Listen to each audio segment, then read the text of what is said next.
እኛ ቤተ ክርስቲያኒቱን አሳልፎ የሚሰጥ አባት ሳይሆን የምንፈልገው ለቤተ ክርስቲያኒቱ ታልፎ የሚሰጥ ዮናስ ምን አለ? በእኔ ምክንያት መርከቧ የምትነዋወጽ ከሆነ እኔን አንስታችሁታል። በጵጵስና ደረጃ አረ በድቁናም ደረጃ ተበላሽተናል። ገብርኤል የተባሉት ስለእመቤታችን ቤዛዊት ማርያም አትባልም ብለው ሲቀጥፉ ታያለ። ነይ ነይ እምዬ ማርያም ቤዛ ነሽ አሉ ለዓለም። እመቤታችን ቤዛ አይደለችም። አሁን ለምሳሌ አቡነ ገብርኤልን ጉዳይ ከዘር ጋር ያገናኘዋሉ። አባታችን እንወዳለን እናከብራለን። በሌላ አካል የሚደርስባቸውን ተጽዕኖ አግባብነት የሌለው ተቃርኖ ሲደርስባቸው ከሳቸው ላይ ለመከላከል ከጎናቸው አስፈላጊ በሆነ መልኩ እንቆማለን። በእስራኤል ልማድ እረኛ ከፊት ነው፣ በጎች ከኋላ ናቸው። የዘር ጳጳስ ተደርጎ የማይታወቅ ነው። ቤተ ክርስቲያኒቱን ጥቁር ያስለበሱ ሰዎች ቢመረጡ ቤተ ክርስቲያን ልጆች እንዳላት ያን ያያሉ። የክርስቶስ ሰላም ለሀገራችን፣ ቸርነቱ ለሕዝባችን ይሁን። እንደምን ሰንብታችኋል? ይህ ደረጀ ዘወይንዬ ሚዲያ ነው። በሚዲያችን ሀገራዊ፣ ታሪካዊ፣ ሃይማኖታዊ፣ ባህላዊ፣ ወቅታዊ ጉዳዮችና ሌሎችም ይቀርባሉ። አብራችሁን በመሆናችሁ ታተርፋላችሁ። ለሌሎች በማካፈል ቤተሰባዊነትን ያጠናክሩ። መልካም ቆይታ ይሁንላችሁ። በስመ አብ ወወልድ ወመንፈስ ቅዱስ አሃዱ አምላክ አሜን። አረገ በስብሐት አረገ በታ የዕርገትን በዓል በዕርገቱ ስፍራ ደረጀ ዘወይንዬ አስጎብኚ ድርጅት ግንቦት 21 የሚከበረውን የአምላካችን የመድኃኒታችን የኢየሱስ ክርስቶስን በዓለ ዕርገት ወደ ቅድስት ሀገር ኢየሩሳሌም ጉዞ አዘጋጅቷል። የዕርገት በዓል ዮርዳኖስን በመጠመቅ ገዳመ ቆሮንቶስ በመሄድ የተለያዩ ስፍራዎችን አይተው የሚመለሱበት፣ መንፈሳዊ ሕይወቶ የሚጠናከርበት፣ ሐሴትና ደስታን የሚያገኙበት ጉዞ ነው። መነሻ ግንቦት 19፣ መመለሻ ግንቦት 26። የአንድ ሳምንት ጉዞ የሆነውን አስቀድማችሁ ተመዝገቡና ከደረጀ ዘወይንዬ አስጎብኚ ድርጅት ጋር አንድ ላይ እንጓዝ።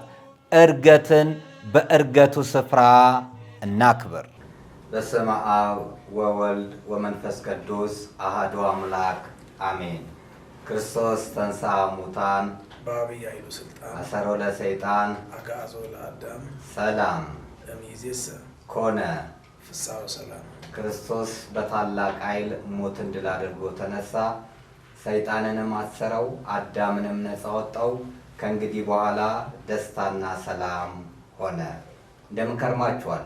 ውድ የደረጀ ዘወይንዬ ሚዲያ ተከታታዮች፣ ዛሬ ከመምህራችን ከምንወደውና ከምናከብረው መምህር ሲሳይ አዳነ ጋር ቅዱስ ሲኖዶስ ምልዓተ ጉባኤ ስብሰባን አስመልክቶ ርክበ ካህናትን አስመልክቶ ጥልቅ የሆነ ሀሳብን ይዘን እንቀርባለንና ይህንን በጎ የሆነውን ሀሳብ ቤተክርስቲያንን የምትወዱ እናትነቷን የምታከብሩ ልጅነታችሁን አስቀድማችሁ ለሌላው ለመስጠት ያሰባችሁ ሁላችሁም ሼር፣ ሰብስክራይብ፣ ላይክ በማድረግ ቤተሰብነታችሁን እንድታጋሩ በፍቅር እንጠይቃለን።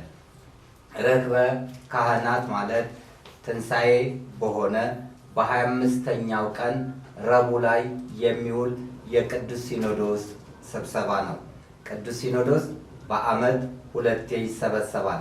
ጥቅምት 12 እና ርክበ ካህናት። ርክበ ካህናት ማለት ትርጉሙ የካህናት ስብስብ፣ መገናኘት፣ መገኛ ማለት ነው። ይህም አምላካችን መድኃኒታችን ኢየሱስ ክርስቶስ ለሶስተኛ ጊዜ ለሐዋርያቶች በተገለጠበት ስፍራ አሳ ሲያጠምዱ አሳ አጥተው ነበርና መረባችሁን በቀኝ በኩል ጣሉ ብሎ 153 አሳ እንዲያጠምዱ አድርጎ ከሐዋርያት ጋር ማዕድ ቀረበ። ከዛም እንዲህ አላቸው፣ ቅዱስ ጴጥሮስን ጠራውና በጎቼን አሰማራ፣ ጠቦቶቼን አሰማራ፣ ግልገሎቼን አሰማራ አለው። አስቀድሞ ጴጥሮስ ሆይ ትወደኛለህን ቢለው እንደምወድ አንተ ታውቃለህ አለ። ለሶስተኛ ጊዜ ሲጠይቀው ጴጥሮስ አዘነ፣ ዶሮ ሳይጮህ 3 ጊዜ ክዶት ነበርና። አምላካችንም ይህንን ትእዛዝ ሰጠ። በዚህ ምክንያት ርክበ ካህናት ሁልጊዜ ረቡዕ ይውላል ማለት ነው። በአሁኑ የቅዱስ ሲኖዶስ ስብሰባ ግንቦት ላይ ኃይለኛ ጠንካራ የሆነ እቅድና አጀንዳ ተይዟልና ይህን ጉዳይ አስመልክተን እንወያያለን። ጆሮአችሁንና ልባችሁን ሰጥታችሁን በፍቅር ተከታተሉን። መምህር ሲሳይ አዳነ እንኳን ደህና መጣ። ይቀጥጓን እንኳን ደህና ቆዩ። እንግዲህ ጠያቂና ተጠያቂ ሳይሆን ሁለታችንም በአዘጋጅነት መልኩ በዚህ በቅዱስ ሲኖዶስ ምልዓተ ጉባኤ ስብሰባ በዓመት 2 ነው የሚካሄደው። ሌላው በቋሚ ሲኖዶስ የሚደረግ ስብሰባ ነውና የቋሚ ሲኖዶስ ለ3 ወር የሚደረጉ ምርጫዎች ናቸው። በቋሚነትም ደግሞ ፓትርያርኩ የቅዱስ ሲኖዶስ ጸሐፊና ስራ አስኪያጅ ይኖራሉ። ሌሎቹ ጳጳሳት የሚቀያየሩ ናቸው። አሁን ግን የግንቦቱ ርክበ ካህናት ከሌላው የሚለየው የቅዱስ ሲኖዶስ ጸሐፊንና የጠቅላይ ቤተ ክህነት ዋና ስራ አስኪያጅን ወሳኝ የሆኑትን ለመምረጥ ፕሮግራሞች ተይዘዋል። በዚህ ዙሪያ ላይ 2 አይነት ሀሳቦች እየተንጸባረቁ ነው። አንደኛው ትክክለኛ የሆኑ የቤተክርስቲያን አባቶች መመረጥ አለባቸው፣ ዋጋ የሚከፍሉ አባቶች፣ የማይፈሩ አባቶች መመረጥ አለባቸው የሚል የኛም አቋም ያዙ ብዙዎቹ እየተንቀሳቀሱ ሲገኙ፣ ሌሎች ደግሞ በፖለቲካ መልኩ ለመንግስት የሚገዙ ቤተክርስቲያንን አሳልፈው የሚሸጡ ሆዴ ሙላ ደረቴ ይቅላ የሚሉት ጳጳሳት ያንን ቁልፍ ቦታ በመያዝ ቤተክርስቲያኒቷን ሽባ በማድረግ ቤተክርስቲያኒቷ እንዳትንቀሳቀስ ለማድረግ እጅግ የይሁዳ ጉዞ እየተጓዙ ያሉበት ሁኔታ አለ። በሚስጥር ስብሰባዎችን እያደረጉ የሎቢስት ስራ እየተሰራ ይገኛልና በዚህ ጉዳይ ላይ ነው የምንወያየውና እንደው የሀሳቡን መነሻ አንተ አንድ በለ። እሺ፣ አመሰግናለሁ። ያው እንዳልከው በግንቦቱ ርክበ ካህናት የቅዱስ ሲኖዶስ ምልዓተ ጉባኤ ስብሰባ እንግዲህ በአሁኑ የብፁዕ አባታችን የአቡነ ጴጥሮስና የብፁዕ አባታችን አቡነ አብርሃም የመጨረሻው የስራ ርክክብ የሚያደርጉበት ወቅት ይመስለኛል እና አዲስ ምርጫ ይካሄዳል። የስራ አስኪያጁም የጸሐፊው ማለት ነው ቅዱስ ፓትርያርኩም ጸሐፊና በዚህ በአሁኑ ርክበ ካህናት በሁለቱ የቤተ ክርስቲያናችን እንቁ አባቶች ለምን በስልጣን ዘመናቸው ለቤተ ክርስቲያኒቷ ሲያደርጉት የነበሩትን ነገር ስለምናውቅ እንቁ አባቶች እንላቸዋለን። እውነተኛ የቤተ ክርስቲያኒቷ አባቶች ለእውነት የቆሙ ለሆዳቸው ያደሩ አይደሉም። ለምድራዊ ነገር ያደሩ ሳይሆኑ የተሾሙበትን ዓላማ ያወቁ ብፁዓን አባቶቻችን የሥራ ጊዜያቸውን ስለሚጨርሱ በሳቸው ምትክ በነሱ ምትክ ያው ምርጫ እንደሚካሄድ ሁላችንም እናውቃለን። በዚህ ምርጫ ወቅት እንደው የሚሆንልን ከሆነ እንደ ብፁዕ አቡነ ጴጥሮስና እንደ ብፁዕ አባታችን እንደ አቡነ አብርሃም ያሉ ጠንካራ አባቶች ቢመረጡልን እንግዲህ ብለን አባቶቻችን መልእክት እናስተላልፋለን። ነገር ግን አሁን የታሰበው ነገር ትንሽ የምንሰማውም ጭምጭምታ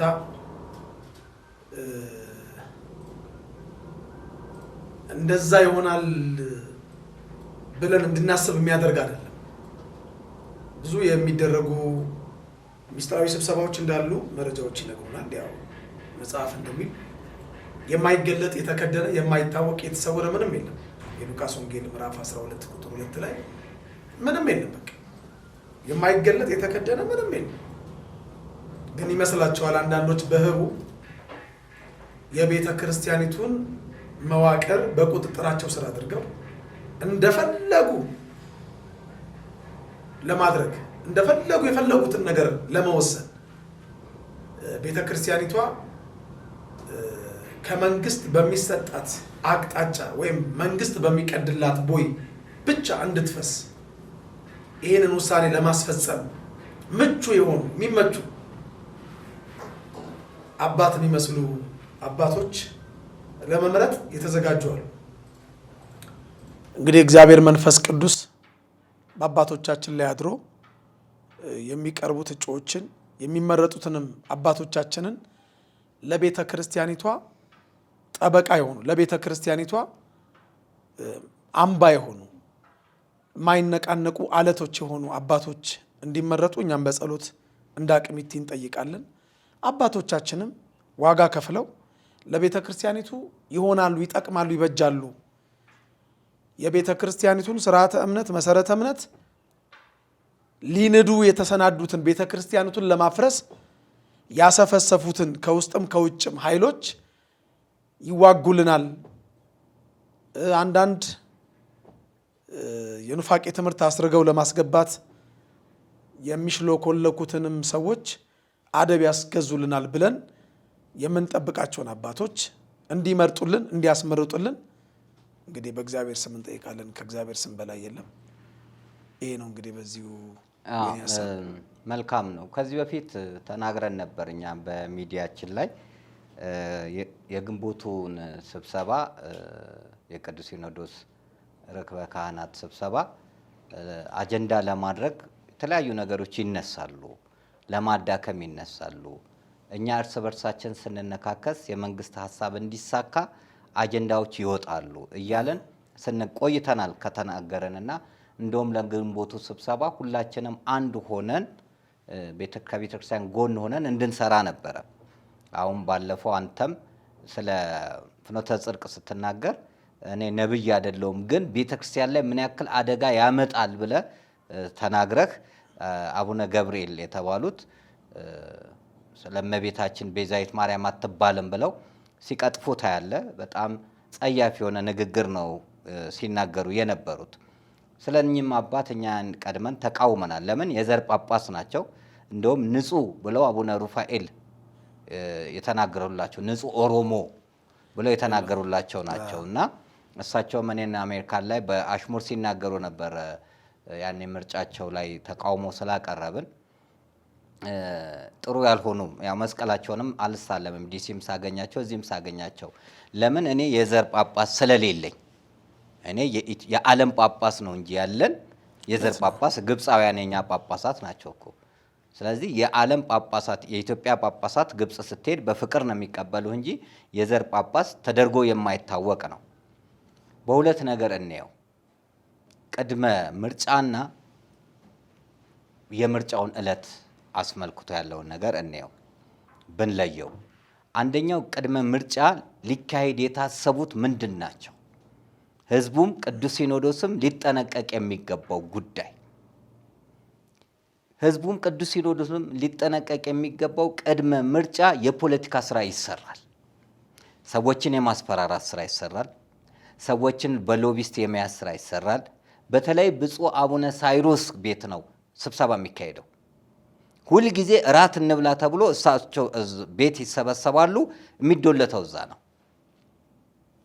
ገባ? እነከሌ እንዲመረጡ እነከሌ እንዲዳረጉ ገንዘብ ለሚፈልጉት ገንዘብ እንዲረጭ በገንዘብም ስለሚመረጡ በዘር እንዲመረጡ ይደረጋልና የሚሰበሰቡት እዛ ቤት ትልቁ ብዙ ጊዜ በእራት ምክንያት ብፁዓን ሊቃነ ጳጳሳትን ሰብስበው ተመሳሳይ ሐሳብ የሚያራምዱበት አንድ አለ። ሁለተኛ የብልጽግና ካድሬ ሰባኪያንና ዘማሪያን አሉ። በዳንኤል ክብረት የተመለመሉ እቺን ቤተክርስቲያን አደጋ ውስጥ የከተተው ዳንኤል ክብረት ነው።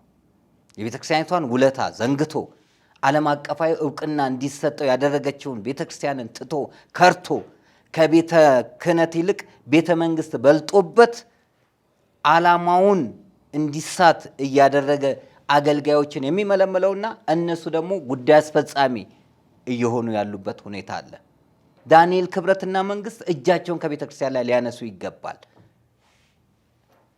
ቅድመ ምርጫ በማደናገጥ በገንዘብ በመግዛት በማስፈራራት ኃጢአታችሁን እናወጣለን በማለት በማሸማቀቅ እዛ ላይ እንዳይሳተፉ በማድረግ ሚዲያዎችም ላይ ዘመቻ በመምጣት አገልጋዮቹም ላይ ዘመቻ በማምጣት የተወሰሩትን በማሰር ትዝ ይላል። በባለፈው የእነ አቡነ አብርሃም ሀብት ይጣራ በማደናገጥ የሰዎችን ትኩረት በመውሰድ ህዝቡ ለግንቦት የሲኖዶስ ስብሰባ እንዳይዘጋጅ በአይምሮም እንዳይዘጋጅ ከአባቶች ጋር እንዳይሆን እዛም ውስጥ ያሉትን አባቶች የሐሳብ ልዩነት እንዲፈጠር እርስ በርሳቸው እንዲጠላሉ አንደኛው ያንደኛው ሚስጥር አወጣለው እንዲባባሉ ስምምነት እንዳይኖር አድርጎ ማቅረብ ነው።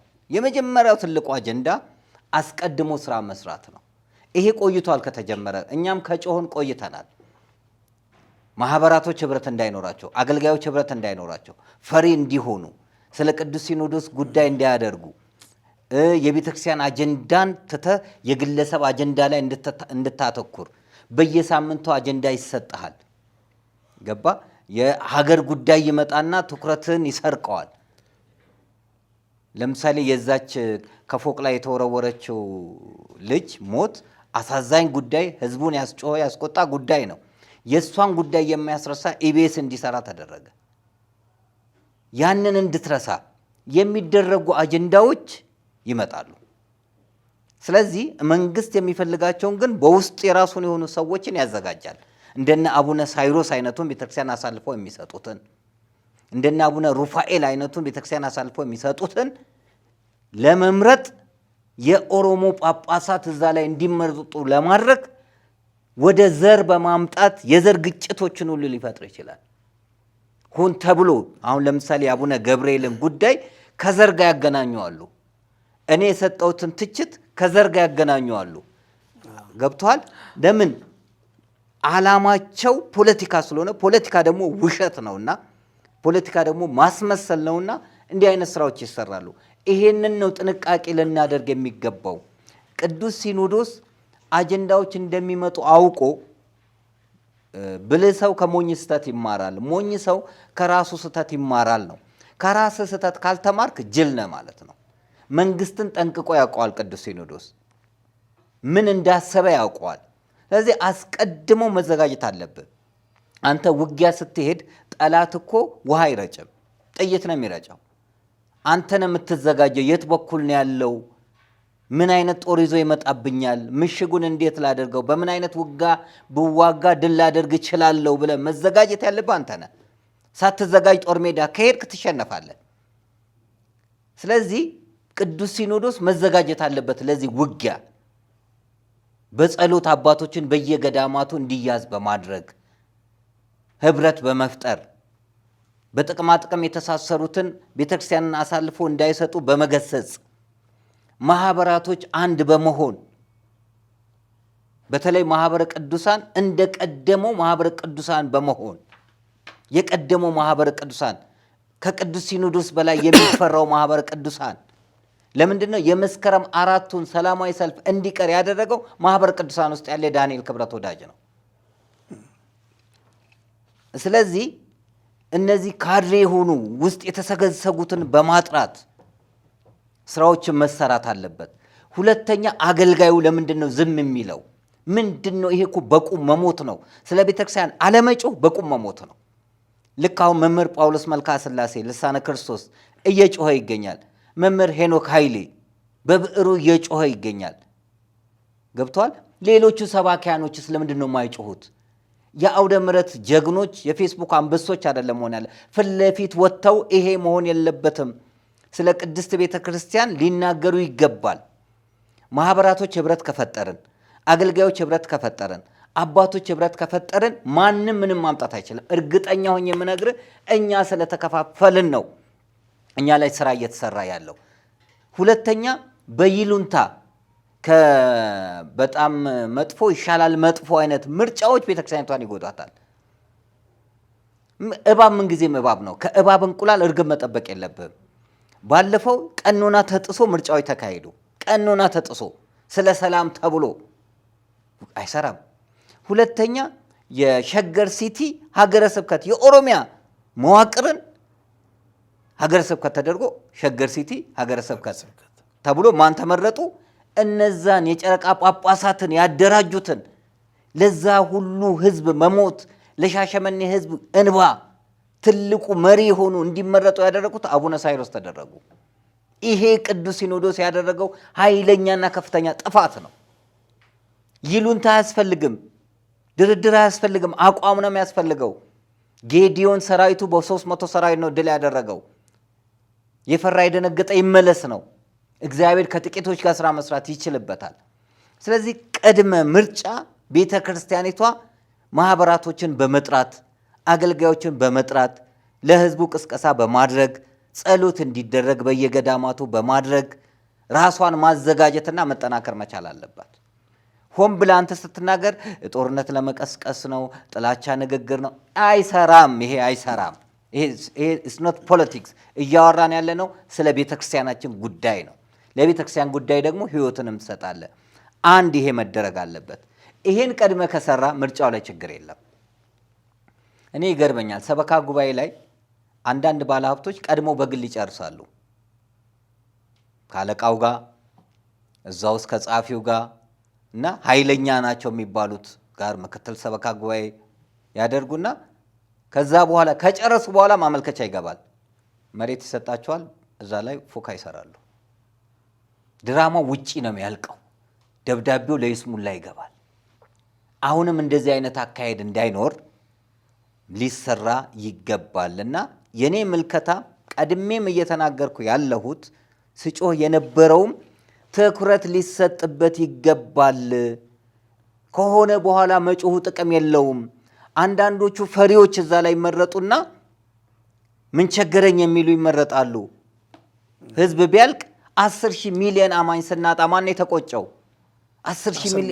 10 ሚሊዮን ስናጣ ማን የተቆጨው? አገኘኝ ለምን አልተባለም? እንደዛ አብያተ ክርስቲያናት ሲነዱ ጅጅጋ ላይ ያ ሁሉ 10 ቤተክርስቲያን ሲቃጠል ካህናት ሲነዱ ሄዶ እኮ መጠየቅ ያልፈለጉ የፈሩ ብዙ ጳጳሳቶች እኮ አሉ፣ መንግስትን የፈሩ። ስለዚህ እንደነዚህ አይነቶቹ ሳይሆኑ ሊሆኑ የሚገባው ለመንጋው የሚገዱ ከመንጋው በፊት እኔን ያስቀድመኝ የሚሉ። በሃይማኖቱ ምክንያት በሊቢያ በረሃ የታረደው ማን ነው? ኦርቶዶክስ እኮ ነው። በየክፍለ ሀገሩ በሻሻ ብትሄድ፣ ሐረር ብትሄድ፣ ምስራቅ ሐረርጌ፣ ምዕራብ ሐረርጌ፣ ጅጅጋ በተለያየ ስፍራ ላይ የተቃጠሉት የነደዱት የሞቱት አንገታቸው የተቆረጠው ኦርቶዶክስ ስለሆኑ ነው። አባቶች ይሄ ደም እንዳይጠይቃቸው ለሃይማኖቷ ቅድሚያ ሊሰጡ ይገባል። በጎቼን ጠብቅ፣ ግልገሎቼን ጠብቅ፣ ጠቦቶቼን ጠብቅ የተባለው ሊጠብቁ ይገባል እንጂ ደሞዛቸውን ሊጠብቁ፣ ቦነስ ሊጠብቁ፣ መኪና ሊጠብቁ፣ ሚሊዮን የሆኑ ህንፃ ሊጠብቁ አይደለም። የተመረጡት ለሰው ነው፣ ለመንጋው ነው። መንጋውን አሳልፎ የሚሸጡ ከሚመረጡ እኔ ከዚህ ዮናስ ምን አለ? በእኔ ምክንያት መርከቧ የምትነዋወጽ ከሆነ እኔን አንስታችሁታል። በቃ ዮናስን ነው የምንፈልገው ስለ በጎቹ የሚገደው እና እዚህ ላይ ነው ትኩረት እንዲሰጥበት እንፈልገው። ቀጥል እስቲ ደግሞ ያንተን ሐሳብ። እንግዲህ ሊቀ ትጉሃን ብዙ እንግዲህ ብለሃል ባልከው ላይ እኔ ደግሞ ተጨማሪ ሐሳቦችን ከመጽሐፍ ቅዱሱ ጋር ያገናኘው እስቲ ላውራ። ማለት ያው የቤተ ክርስቲያን ራስ ኢየሱስ ክርስቶስ ነው። የቤተ ክርስቲያናችን መመሪያ ከምንም በላይ መጽሐፍ ቅዱስ ነው። ብዙ ነገር ዳሳል፣ ብዙ ነገር አንስተሃል። ካልከው ውስጥ አሁን ከዘር ጋር ለማገናኘት የሚፈልጉ ሁለተኛ የቤተ ክርስቲያን አባቶችን ገበና እናወጣለን እንዲህ ባታረጉ እየተባለ ማስፈራሪያው ይሄ ከምርጫ በፊት የሚደረገው ብለሃል እና እንደው በሱ ላይ ሲጀመር ምን የሚያስፈራ ነገር አለ? ሁላችንም እኮ ኃጢአተኞች ነን። ምን ገበና አለን? ምን ገበና? የትኛውን ገበና ያውጡት? እንኳን ያደረግነውን ወይም ማንም ሰው ሊያደርገው የሚችለውን አይደለም ማንም ሰው ሊያደርገው የማይችለውን እንኳን ብለው ያውጡት። በንስሐ ይራገፋል እኮ ምንም በደል ቢኖርብን ምንም አይነት ገበና እንደው አላቸው ብለው ፈብርከው ከዚህ በፊትም ሲያደርጉት እንደነበረው የስም ማጥፋቱን ነገር ቢያደርጉት ምንም እኮ ያስፈራ። በአርቲፊሻል ኢንተለጀንስ የተቀነባበረ እኮ ነገር ሰርተው በሀገራችን ትልቅ የፖለቲካ ስልጣን ያላቸውን ሰዎች ያልሆኑትን ወይ ያላደረጉትን አድርገዋል ምናምን ብለው እኮ ቲክቶክ ላይ ምናምን ሰርተው እኮ እናያለን። በፎቶሾፕ ይሆናል በምናምን። እዚህ ላይ ላቋርጥና ሲል እኔም ላይ ሰሞኑን የተለቀቃል ይሄ ኢሉሚናንቲ አላቆሙትም። ባለፈውም መግለጫ ሰጠንበት እንዲህ ያደረጉ ነው ብለን አዎ ከዛ እኔ ከተናገርኩ በኋላ 3 ሰርተውታል። አያቆምም፣ ሰይጣን አያቆምም። ይኸው ሰይጣን ተስፋ የለውም፣ ተስፋ አይቆርጥም፣ ተስፋ ግን ያስቆርጣል። እኛ ተስፋ አለን፣ ተስፋ እንቆርጣለን። ስለዚህ የሰይጣን አሰራር አሁንም ህዝቡን ለማደናገር የኢሉሚናንቲ ማህበር ውስጥ መስራች እንደሆንክና እየሰራ እየተንቀሳቀስ ፍቃድ እንዳገኘ አስመስለው እየሰሩ ናቸው ያሉትና መስራታቸውን አያቆሙም። በትክክል አንዱ ሪፈር እኔ ነኝ፣ አንዱ ማናጸሪያ እኔ ነኝ፣ ሁለተኛው ደግሞ እኔ ነኝ።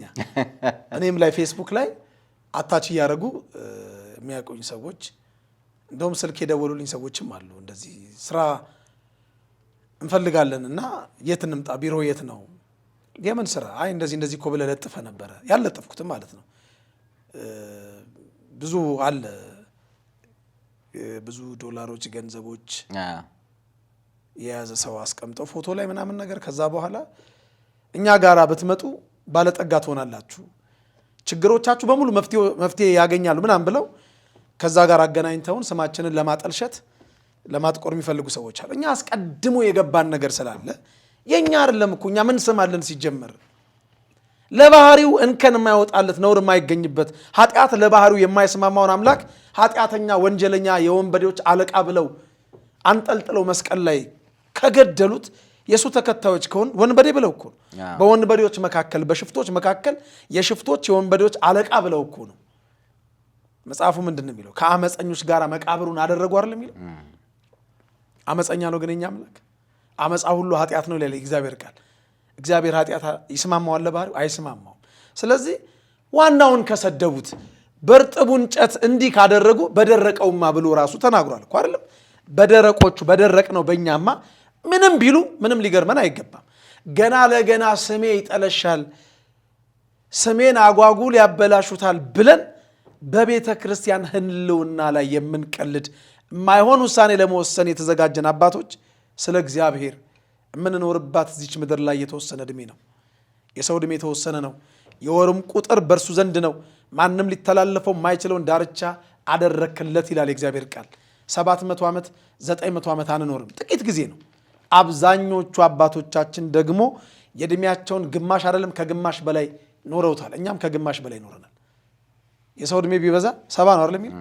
ቢበረታ 80። መዝሙር 89 ቁጥር 9 ላይ 70 እና 80 የሞላቸው አባቶች እኮ ናቸው። አሁን ጉድጓድ አፋፍ ላይ ሆነው ልጣቸው ተርሶ ጉድጓዳቸው ተምሶ የማይሆን ነገር እያደረጉ ያሉት ቤተክርስቲያኒቷ ላይ ቤተክርስቲያኒቱን አሳልፈው ሊሰጡ። እኛ ቤተክርስቲያኒቱን አሳልፎ የሚሰጥ አባት ሳይሆን የምንፈልገው ለቤተክርስቲያኒቱ ታልፎ የሚሰጥ አባቶቻችን ያስተማሩ እንደዚህ ገበና ይወጣል ከዘር እንዲህ የፈለጉትን ይበሉ። ሆነን እንኳን ብንገኝ በማንኛውም አይነት ኃጢአት ብንገኝ ንስሐ እርኩሱን ቅዱስ ያደርጋል። መሰረተ እምነት ላይ ግን ስርዓተ እምነት ላይ ግን መቀለድ ግን ዋጋ ያስከፍላል። ትሎቹ የማይሞቱበት እሳቱ የማይጠፋበት ጨለማው የማይገፋበት ዘላለማዊ ድቅድቅ ገሃነም እሳት ያስወረውራል፣ ያስጥላል። ለዘላለም ጥርስ ማፏጨት ወዳለበት ጥልቅ ገሃነም ያስጥላል። አባቶቻችን ይሄን ቢያስቡ ይሄ ከኔ ወደ እነሱ ይሄ መልእክት መተላለፍ የለበትም። ምን ላርክ በቃ የጨንቆኝ ነው የጨነቀው ምን ያገባል የባሰበትም ደግሞ ከዛ የባሰበት ገደል ይገባል እንደሚሉት ግራ ገብቶ ነው። አሁንም ግን ካነሳቸው ነገሮች አንዱ ማህበረ ቅዱሳን ብለህ አነሳ እና ማህበረ ቅዱሳን እኔ ማህበረ ቅዱሳን ማህበሩ እኔን አያቀኝም፣ ምናልባት ላያቀኝ ይችላል። እኔ ግን ማህበሩን ለረጅም ዓመታት አውቃለሁ። በተሐድሶ እንቅስቃሴ ዙሪያ ያኔ አሁን ከቤተ ክርስቲያን ከወጡት ሰባኪያንና ዘማሪያን ጋር ጉሮሮ ለጉሮሮ እስከመተናነቅ ደርሻለሁ። በማህበሩ ጉዳይ ማለት ነው። ማህበሩን ለማፍረስ ማህበሩን ለማስመታት ያኔ ከነማን ጋር አገልግሎት እንደማገለግል ታውቃለህ። ያው ከናሰግድ ጋር ከነበጋሻው ጋር ወዘተ ነው ማገለግለው። ክፍለ ሀገርም አዲስ አበባም ከነትዝታው ጋር ያው የምታውቀው ነገር ነው እና አብሬያቸው ስለነበርኩኝ ማህበሩን ለማስመታት ከመንግስት አካላትም ጋራ ያደርጉት የነበረውን ሴራ አውቃለሁ። በዚያን ዘመን አንዳንድ ከቤተ ክርስቲያን የቤተ ክህነት ባለስልጣናት ጋርም ያወሩት የነበረውን ነገር በደንብ አውቀዋለሁ። በደንብ ከነቦታው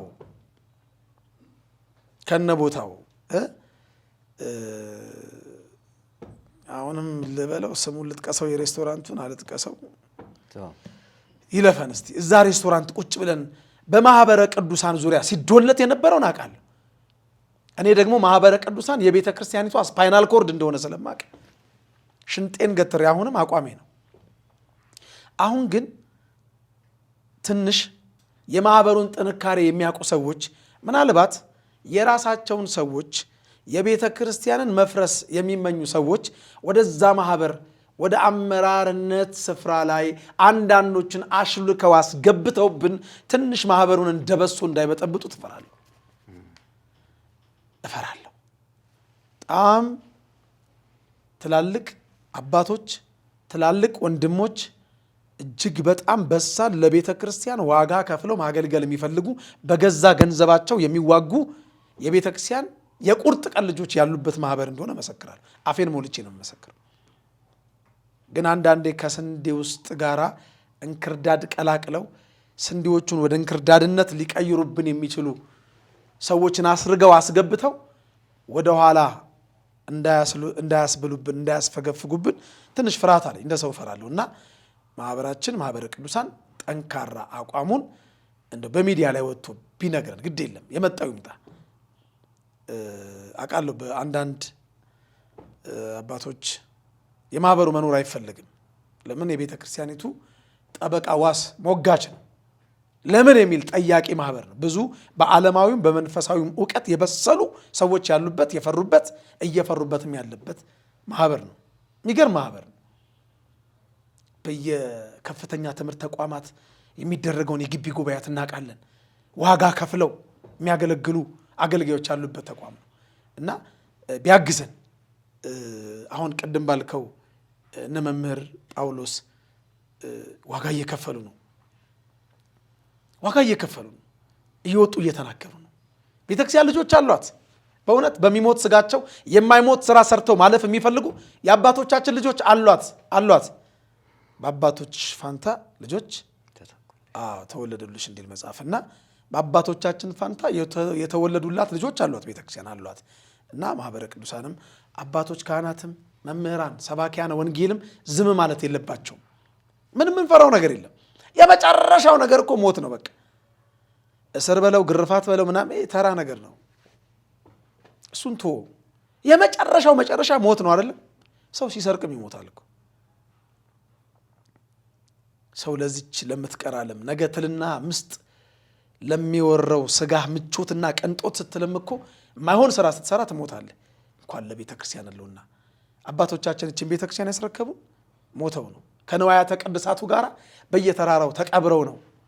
ደልቷቸው ሞልቶላቸው አይደለም።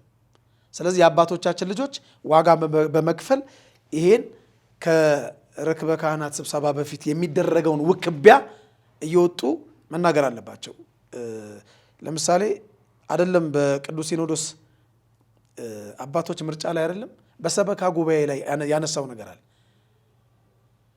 እንዴ የሰበካ ጉባኤ አባላት ምክትል ሰበካ ጉባኤ ወዘተርፈ የምእመናን ተወካይ በሆኑት ላይ እኮ የመንግስት የሲቪል ወታደርና የፖሊስ አባላት ቤታቸው ድረስ እኮ ይሄዱ ማስፈራሪያ እኮ የሚሰጡበት ዘመን ላይ እኮ ያለን።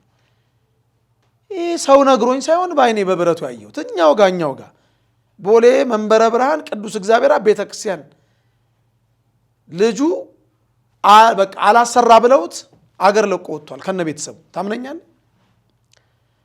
ይሄ አሁን የምናገረውን ነገር የቦሌ መንበረ ብርሃን ቅዱስ እግዚአብሔር ወጣቶች ማህበር ያውቀዋል። ቤቱ ድረስ መጥተው እንግዲህ ከቦሌ መንበረ ብርሃን ቅዱስ እግዚአብሔር ቤተክርስቲያን 500 ሜትር ርቀት ላይ ያለውን ፖሊስ ጣቢያ አሁን የምናገረውን ያውቀዋል። ሄደን አመልክተናል። በማስፈራራት ለቤተ ክርስቲያን የቆሙትን የሰበካ ጉባኤ አባላት የምእመናን ተወካይ በማስፈራራት ደረጃ እንዲህ ከተደረገ እላይ ያሉትንማ ያልከው ልክ እኮ ነው። ማስፈራራት ይኖራል፣ ግን አንፈራም። ለምን? ፈሪ አይጸድቅም፣ ገለባም አይበቅልም። የተቀበልነው መንፈስ የፍርሃት መንፈስ አይደለም። አባ ብለን የምንጮበት የልጅነት መንፈስ እንጂ የፍርሃት መንፈስ አልተቀበልንም።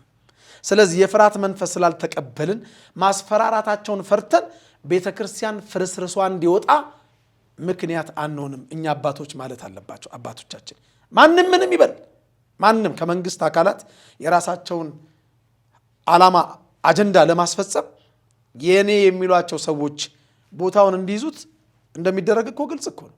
ምንም ሰው ያወቀው ፀሐይ የሞቀው የአደባባይ ሚስጥር ነው። ግን ዋጋ መክፈል አለብህ። ሙሴ መሆን አለብህ። ሙሴ እውነተኛ እረኛ። እኛ አሁን ግራ የገባን እረኛና ነጂ ተደበላለቀብን። በእስራኤል ልማድ እረኛ ከፊት ነው፣ በጎች ከኋላ ናቸው። እረኛ መሪ እንጂ ነጂ መሆን የለበትም። እኛ የተቸገርነው ነጂ በዛብን። የሆነ ነገር ስንናገር ነጂው በዛብን፣ ገራፊው በዛብን። ግን በእኛ ፋንታ እኮ ሊናገሩልን የሚገቡት፣ በእኛ ፋንታ ሊመሩን የሚገቡት፣ ድምፃቸውንም እየሰማን ልንከተላቸው የምንገባው እኛ ነበር። በጎቼ ድምፄን ይሰማሉ ይከተሉኝማል አደል ያለው እውነተኛው እረኛ አምላከ ቅዱሳን ኢየሱስ ክርስቶስ። በሱ ምትክ የተተኩትም እረኞች እንደ ሙሴ መሆን አለባቸው። ምን ብለው? ሙሴ በህዝቡ ኃጢአት እንኳን እግዚአብሔር ይሄ ህዝብ አንገተ ደንዳና ህዝብ ነው አጠፋዋለሁ ሲለው እነሱን ከምታጠፋ እኔን ከጻፍከው ከህይወት መጽሐፍ አጥፋ ነበር ያለው፣ ደምስስ ነበር ያለው። እኛ ህዝቡ ዋጋ ከፍሎልን ቅድም ባልከው አይነት መኪና እንድንሄድ ሆዴ ከሞላ ደረቴ ከቀላ ወንበሬ ከተደላደለ የእግዚአብሔር ህዝብ በተኩላ ተበላ አልተበላ ምን አገባኝ የሚል በዛብን። ዋጋ ይከፍላሉ። ቃሉ እንዲህ ይላል ከመጽሐፍ ቅዱስ አንጻር የሰነፍ እረኛ ዕቃ ውሰድ ይላል እግዚአብሔር። የበጎቹን የተበሉትን ደግሞ በጎች ደም እግዚአብሔር ይፈልጋል። ይሄ የእግዚአብሔር ቃል የአባገሌ ቃል አይደለም። አነበዋለሁ። ትንቢተ ሕዝቅኤል ምዕራፍ 34 ከቻሉ ሙሉን ያንብቡት። ስለ እረኞች የተነገረ ነው። በእስራኤል እረኞች ላይ ትንቢት ተናገር፣ እረኞችንም እንዲህ በላቸው ራሳቸውን ለሚያሰማሩ ለእስራኤል እረኞች ወዮላቸው ይላል የእግዚአብሔር ቃል። ትንቢተ ሕዝቅኤል ምዕራፍ 34 ቁጥር 1 ጀምሮ ይዩት። ራሳቸውን ለሚያሰማሩ ለእስራኤል እረኞች ወዮላቸው፣ እረኞች በጎቹን ያሰማሩ ዘንድ አይገባቸውምን? ጮማውን ትበላላችሁ አለ፣ ጠጉሩን ትለብሳላችሁ፣ የወፈሩትን ታርዳላችሁ፣ በጎቹን ግን አታሰማሩም። የደከመውን አላጽናናችሁም፣ የጠፋውን አልፈለጋችሁም። በ10 ዓመት 7 ሚሊዮን ምዕመን ከኦርቶዶክስ ተዋሕዶ ቤተክርስቲያን ወጥቶብናል። ቀደም ሲል የተነገረን መረጃ ነው። ከእያንዳንዳችን አገልጋይ ኪስ ውስጥ 7 ሚሊዮን ብር ጠፍቷል ማለት ነው። ብር ያው በአብዛኞቻችን ስለምንወድ ያው በብር ተርጉሞ ብዬ ነው። ልክ ነህ። ይኸውልህ አሁን አንዳንዶቹ ቀደም ስለ ስም አንስተሃል። ነቢየ እግዚአብሔር ቅዱስ ዳዊት እንግዲህ ልበ አምላክ የተባለ 7 ጸጋ የተሰጠው ቅዱስ ዳዊት ቤርሳቤ ጋር በደረሰ ሰዓት ለስሙ ብሎ ኦሪዮንን አስመጥቶ አብሯት እንዲተኛ ያደረገ ጽንስ ለማንሳሳት ብሎ አልተሳካለትም። መጠጥ አጠጣው፣ አልተሳካለትም፣ አስገደለው ለስሙ ሲል። ግን እግዚአብሔር ደግሞ ናታንን አመጣበት። እግዚአብሔር አሁንም ናታንን ያመጣል። ለስም ብለህ ብትሮጥ ከእግዚአብሔር የሚሰወር ነገር ስለሌለ። ወደ ማህበረ ቅዱሳንም ስንመጣ ማህበረ ቅዱሳን በርካታ እንደነ መላከ ሰላም ቀሲስ ዳኛቸው ሽፈራውን አይነት መላከ ሰላም ደጀኔ ሽፈራውን፣ ያሬድ ገብረ መድንን፣ እነ ብርሃኑ ጎበናን፣ እነ በላቸውን፣ እነ ካሲሽን፣ ቀሲስ ሰለሞን ሙልጌታ፣ እነ ፕሮፌሰር ቀሲስ ሰለሞን ሙልጌታ በርካታ ያፈራ ነው። እኛ ማህበረ ቅዱሳን ላይ ብዙ ጊዜ ፈተና ሲመጣ ወጥተን ጮኸናል። በሚዲያ በአውደ ምሕረት ጮኸናል ለረጅም ጊዜ። የማህበሩ አባል አይደለንም፣ እንደ ማህበሩ አባል ጮኸናል።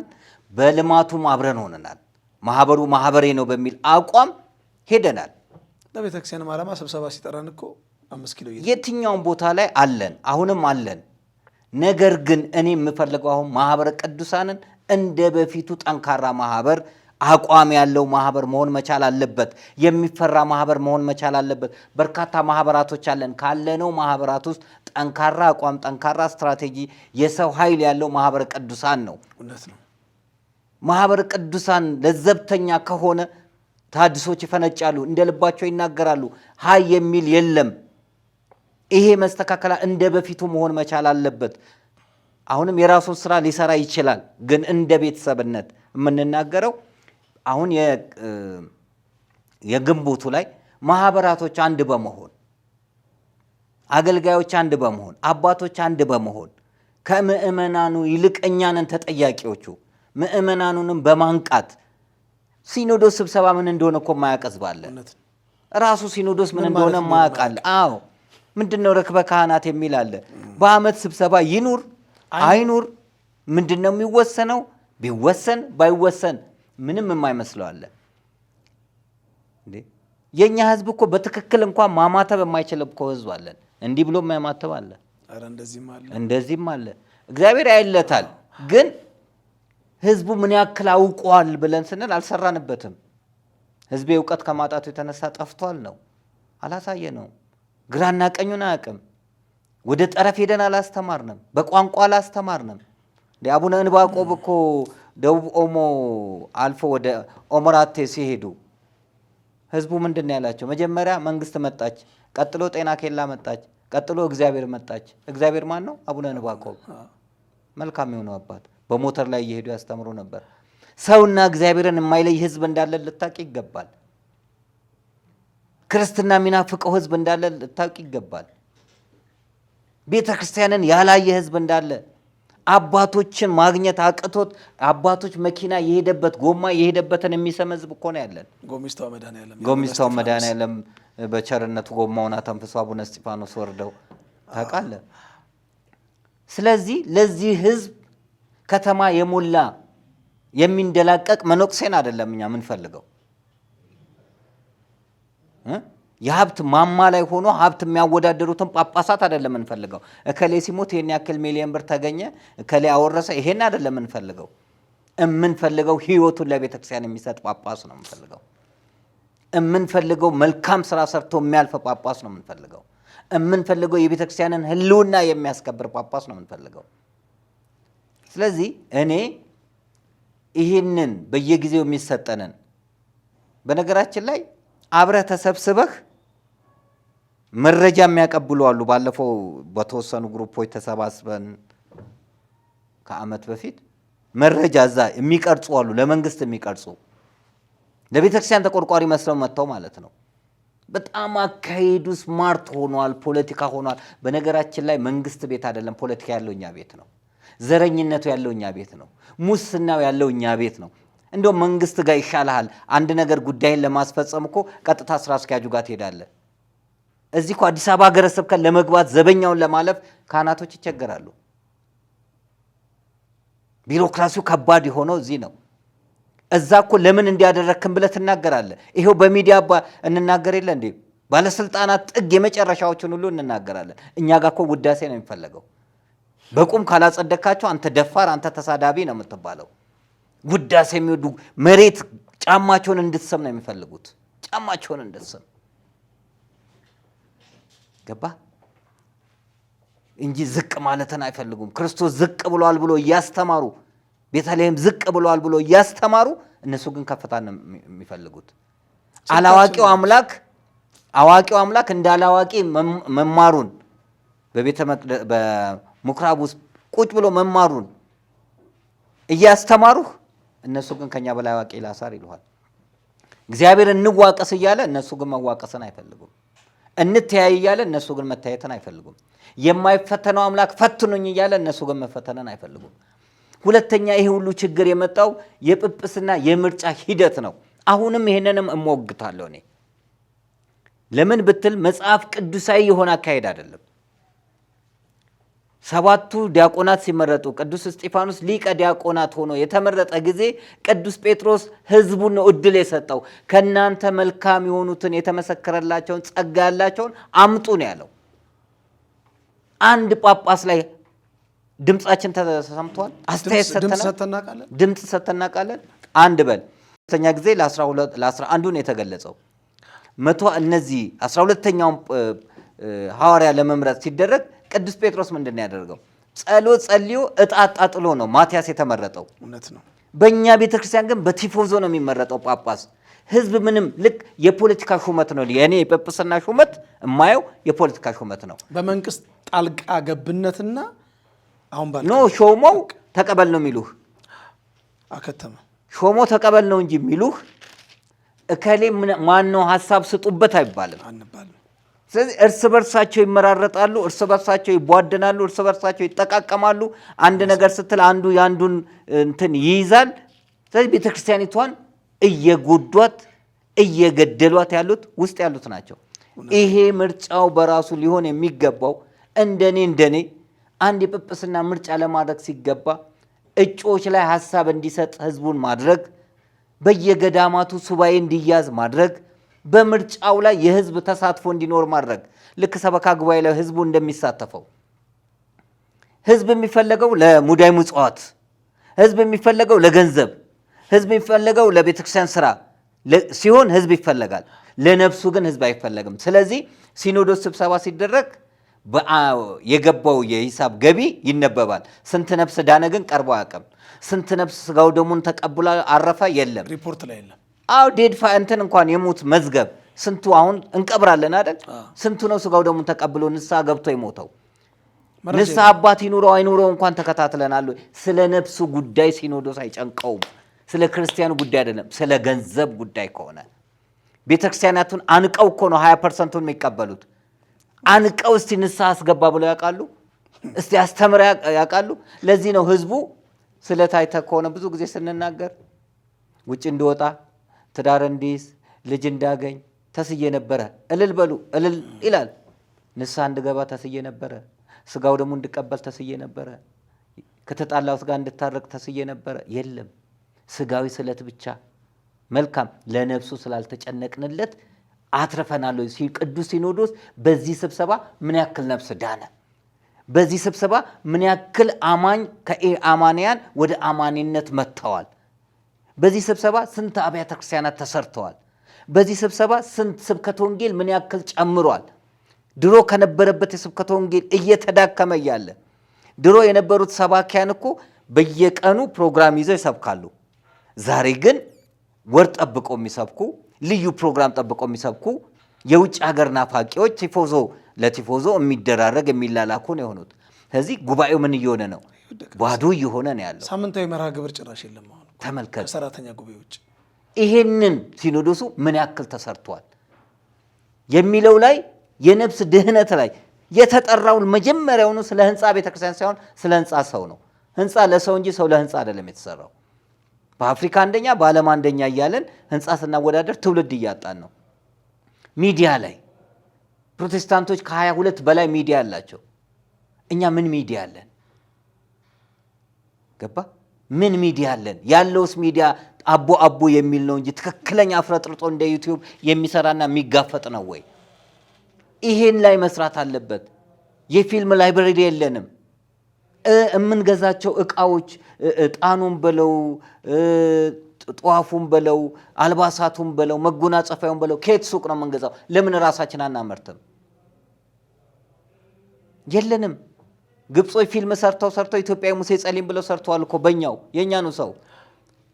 ወደ ግብጽ ስትሄድ ሚናስ ገዳም አለ፣ ማር ሚናስ ገዳም። ስንት ፋብሪካ አለው ሚናስ?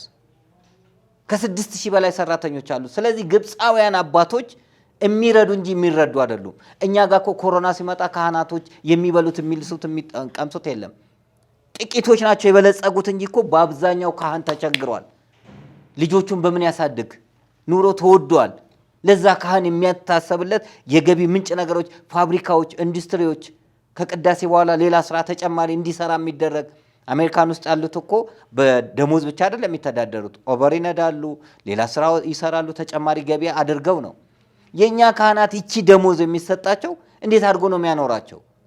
ስለዚህ መሬት በመያዝ ኮንዶሚኒየም በመስራት የካህናት ማደሪያ ማዘጋጀት መቻል አለባት ቤተክርስቲያኒቷ። የቀደሙት እኮ ፓትርያርኮች የሰሩትን ህንፃ እኮ ነው እያከራዩ አሁኖቹ እየተጠቀሙ ያሉት። ምን ሰሩ? እስቲ ምን ሰሩ ንገረኝ። ህንፃ ሰርተው የገቢ ምንጭ ለቤተክርስቲያን የሚሆን ምን ሰሩ? 5000 ሰው የሚይዝ አዳራሽ አለን። ሚሊኒየም አዳራሽ እኮ የግል ነው። እኛ ዓለም አቀፋዊት ቤተክርስቲያን የራሷ የሆነ 10,000 20,000 ሰው የሚይዝ አዳራሽ እንጣ። ልጆቻችንን ፊልም የምናሳይበት የቅዱስ ጊዮርጊስን፣ የቅዱስ አርሴማን፣ የቅዱስ እስጢፋኖስን ተጋድሎ፣ የሕፃኑን ቂርቆስ ተጋድሎ አይተው የሚያድጉበት ፊልም ቤት አለን። በግለሰብ ደረጃ ስንት ፊልም ቤት ነው ያለው? ልትሰራ ነፍስ ላይ ልትሰራ ይገባል። እኛ እየሰራን ያለነው ሙስና ላይ ነው። ገባ? አለቆችን በመሾም በመቀያየር እዚህ የበዘበዘ አለቃ ሌላ ቦታ ይመደባል። ወንጀለኛ ነው፣ እስር ቤት ነው መግባት ያለበት። ወንጀል ነው፣ ጉቦ ወንጀል ነው።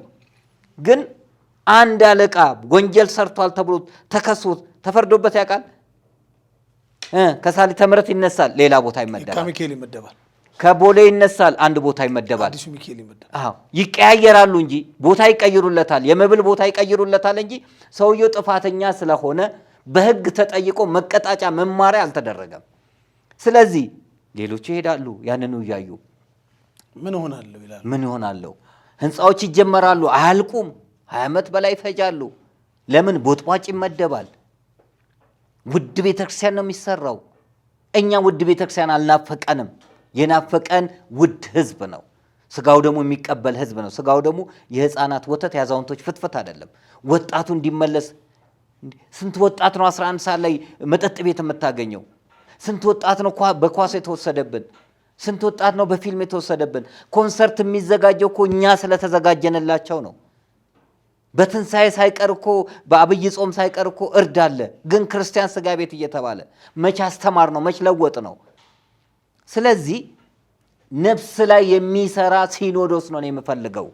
ስብሰባዎቹ፣ አጀንዳዎቹ ሁሉ ነፍስ ላይ ያተኮሩ፣ ክርስትናው ላይ ያተኮሩ፣ ተዋህዶን ከፍ ሊያደርጉ የሚችሉ ነው እንጂ የዝውውር ጉዳይ ለእነ አቡነ ሩፋኤል 5 አካባቢ ሀገረ ስብከት ሰጧቸው። አንድ ሀገረ ስብከት ሊሰሩ የማይችሉ እና አቋም ያለው ስራ መሰራት አለበት እንጂ በአመት 2 መጥቶ መዝናኛ አይደለም። ከውጭም የሚመጡት መዝናኛ አይደለም፣ ዓላማ ነው። ሌላው ሀገረ ስብከትን ርስት አድርጎ መያዝ። ከሀገረ ስብከቱ ማንም እኮ አይነቀንቀውም። አባትነቱ ለዛ ሀገረ ስብከት ብቻ ሆነ። ገባ? እዛ ገጠር ያለው አያስፈልገውም። እዛ ያለው የእሱ አይደለም። እሱ ሀገር የደላው ቦታ ላይ ነው። ይሄ ነው ወይ ቤተክርስቲያኒቷ የምትለው? ይሄ ነው ወይ ሐዋርያቶች እንዲህ ነው ያስተማሩት? ሮም ላይ እኮ አንገታቸውን ሲሰጡ ቁልቁል ቅዱስ ጴጥሮስ ሲሰቀል ለሕዝብ ብሎ ነው። የክርስቶስን ወንጌል ስለገባቸው ነውና የነሱን መንገድ እስከተከተሉ ድረስ ያን ሊያሳዩን ነው እንጂ ጳጳሳት ሚሊዮን ብር አላቸው ከተባለ ካህኑ እኔም እንደ አባቴ ነው የሚለው፣ አገልጋዩም እኔም እንደ አባቴ ነው የሚለው። እንዲህ አይነት አሰራሮች ሊቆሙ ስለሚገባ እኔ የዚህን የሲኖዶስ አጀንዳ ምርጫዎች ላይ ብቻ ሳይሆን አጀንዳዎች ላይም ጥንቃቄ ሊደረግና መጀመሪያ የሚሰራው ምን እንደሆነ ታውቃለህ? አጀንዳ አርቃቂ ላይ ነው ጠቡ የሚነሳው። ከዛ ከነከሌ የሚግቡበት። ይሄ እኮ ሞት ነው። ከነከሌ የሚግቡበት፣ ከነ አቡነ ሳይሮስ እነከሌ ይግቡ፣ ከነከሌ ይግቡ። ማካካሻ ይሄ ያሳፍራል፣ በጣም ያሳፍራል። እነከሌ የሚግቡበት። ትክክለኛ የቤተ ክርስቲያን ሰው ከሆኑ እኮ ማንም ይመረጥ፣ አጀንዳውን የሚያረቅ ጠንካራ ሰው ይመረጥ፣ አቋም ያለው። ከዛ አጀንዳው ነው። ልክ እነዛ ሰዎች ሲመረጡ ወይ 5 ወይ 7 ሆነው ይመረጡ የለ የየራሳቸውን አጀንዳ ያስገባሉ። እዛ ላይ ነው ሽኩቻው የሚመጣው። እኛስ እከሌ ያሉበት እሺ፣ ለምን ሁሉም የኛ አይደሉማ? ስለዚህ አርቃቂዎች ላይ ራሱ ከፍተኛ ጥንቃቄ ሊደረግ ይገባል። እጩ የሚመረጠው አስቀድሞ ስራ የሚሰራው መንግስት አርቃቂዎች እነከሌ ይግቡበት ነው። አርቃቂዎቹ ደግሞ የሚያመጡት አጀንዳ አለ። ከዛ ወደ ዋናው ይሄዳል። መጀመሪያም ሊወድቅ ይችላል። እንዲህ አይነት ስራዎች እየተሰሩ ስለሆነና ፖለቲካዊ አካሄድ እየተሄደ ስለሆነ ልንነቃ ይገባል። ለቤተ ክርስቲያናችን ልክ ሰጎን እንቁላሏን በአይኗ እንደምትፈለፍለው ሁሉ እይቷ ዞር ካለ እንቁላሉ ይበሰብሳል። ለዚህ ነው በገጠር ቤተ ክርስቲያን ላይ ሰጎን እንቁላል የሚደረገው። እኛም እይታችንን ከሲኖዶስ ዞር ካደረግን የመንግስት ጣልቃ ገብነት ይበረታና እቺን ቤተ ክርስቲያን አሳልፈው ይሰጣሉ። ያ እንዳይሆን ቤተ ክርስቲያኒቷ እንዳትጎዳ። በእርግጥ እግዚአብሔር ስውር ሰራዊት አለው። ኤልያስ ውሰደኝ ሲል አንተ ማታውቀው 7000 ሰራዊት አለኝ ብሏል። እግዚአብሔር ሰው ያስነሳል። እንደነ አቡነ አብርሃም እንደነ አቡነ ጴጥሮስ ዋጋ ከፍለዋል፣ ሰርተዋል። እኔ አቡነ ጴጥሮስ ራሱ አለመምጣታቸውን በጣም ነው ማዝነው። የሲኖዶሱ ድክመት ነው። መምጣት ነበረባቸው እንዴ! መንግስት ሌሎችንም እኮ እንዳይገቡ እያደረገ ነው። ደም አፍሳሾች ስንት ስራ የሰሩ ደረታቸውን ነፍቶ እየኖሩባት እቺ ሀገር ላይ የቤተክርስቲያን አባቶችን ግን ሀገራቸው አትገቡም ሲባል በጣም ያሳዝናል። እነዚህ ጠንካራ አቋም ኖሮ ካልተሰራ በስተቀር ከባድ ነው። አንተ እየጠጣ ስለ ተቃጠልኩ። ውስጤ በጣም እየተቃጠለ ወይ አልተውን ከተናገርንም አሁን እኮ ዝም ብዬ መሰማ የኔንም ጮህት እየጮህክልኝ ስለሆነ ነው። እና እንግዲህ በአንተ ተደረቤ እኔ ደግሞ መጽሐፍ ቅዱሳዊ መረጃ ትንሽ እንደ አቅሚቲ ልስጥና እኔ አላነበውም። አድማጭ ግን ያንብበው። አድማጭ መጽሐፍ ቅዱስ ይዞ ያንብብና ማንም ኤጲስቆጶስነትን ቢፈልግ መልካምን ስራ ይመኛል የሚለው ቃል የታመነ ነው ይላል። በኤጲስቆጶስነት ምርጫ ላይ፣ በዲያቆናት ምርጫ ላይ ቤተክርስቲያን ፍትሐ ነገሥቱ በሚያዘው ስርዓተ ቤተክርስቲያን በሚያዘው እንዳለ ሆኖ ቅድም እንዳልከው ምርጫው ህዝብን ያማከለ እንዲሆን መጽሐፍ ቅዱሳችን አንደኛ ጢሞቴዎስ ምዕራፍ 3 ከቁጥር 1 እስከ ቁጥር 13 ድረስ የጻፈልን ነገር አለ። አንደኛ ጢሞቴዎስ ምዕራፍ 3 ከቁጥር 1 እስከ 13 ሰው ይሄን ያንብብና ይፍረድ። የምንናገረው እውነት ነው እውነት አይደለም? አንብበው። እኔ አላነበው። በአብዛኛው መጽሐፍ ቅዱስ ትራስ አድርጎ የሚተኛ የኛ ማኛ ለምንድነው እነሱም እንዲያነቡት ለመሰለ ሙሉን ባነበው ሁሉን እንዳልተር ጊዜ ያጥርብኛል። ትንሽ ሃይላይቱን ነገራቸው። እንግዲህ አለቃ ካዘዘ መታዘዝ ነው። ማንም ኤጲስቆጶስነትን ቢፈልግ መልካምን ስራ ይመኛል የሚለው ቃል የታመነ ነው። እንግዲህ ኤጲስቆጶስ እንዲህ ሊሆን ይገባዋል ይልና ይዘረዝራል። የማይነቀፍ የመጀመሪያው የማይነቀፍ ነቀፋ የሌለበት እንግዲህ ያው ራስን በእግዚአብሔር ቃል ሚዛን መመዘን ነው። የማንነቀፍ ነው ወይ እሱን ማየት ነው። ከዛ በኋላ ይላል ያን ሚስት ባል ልከኛ፣ ራሱን የሚገዛ እንደሚገባው የሚሰራ እንግዳ ተቀባይ፣ ለማስተማር የሚበቃ ለምን የሚበቃ ለማስተማር የሚበቃ ክርስቶስን አማላጅ ብሎ የሚያስተምር አይደለም። ፍጡር ቤዛ አይባልም ብሎ የሚያስተምር አይደለም። ለማስተማር የሚበቃ ወንጌላዊ ሕይወት ያለው የተማረ። ለምን ካልተማሩ ማስተማር አይቻል። የተማረ ደግሞ እንደ መምህሩ ይሆናል ይላል የሉቃስ ወንጌል ምዕራፍ 6 ቁጥር 37 ጀምሮ የተማረ እንደ መምህሩ ይሆናል። ለማስተማር የሚበቃ ካለ በኋላ የማይሰክር ጠረጴዛዎቻችን ላይ ምንድነው የሚደረደሩት? የማይሰክር የማይጨቃጨቅ ነገር ግን ገር የሆነ የማይከራከር ገንዘብን የማይወድ ምንን የማይወድ ገንዘብን ነን። ግን እኛ እኮ ቤተ ክርስቲያኒቷን ለማፍረስ ከሌላ እምነት ተቋም 20 ሚሊዮን ብር የተቀበልን ሰዎች እኮ ነን። ያኔ ጥቁር በጾመ ነነዌ የለበሰን ጊዜ ማለት ነው። በቪዲዮ የተያዘ መረጃ አለ አካውንታቸው ላይ አባገሌ አካውንት ላይ የገባው ማለት ነው። ስናገር ይገባል፣ እሳቸውም ይገባቸዋል፣ ገብቷቸዋል፣ በቃ ይገባቸዋል፣ ሁሉም ይገባዋል። ግን ኤጲስቆጶስ ለመሆን ገንዘብ የማይወድ ለምን? ሰው ለተሸነፈበት ተገዝቶ ለእርሱ ባሪያ ነው ይላል መጽሐፍ። ለሁለት ጌቶች መገዛት አንችልም፣ ለእግዚአብሔርና ለገንዘብ። ማቴዎስ ምዕራፍ 6 ቁጥር 24 ላይ የተጻፈ የእግዚአብሔር ቃል እንዲህ እያለ ይዘረዝረዋል። በትዕቢት ያልተነፋ ወንድሜ አንድ ነገር ልንገር፣ የመጨረሻ አንድ ነገር።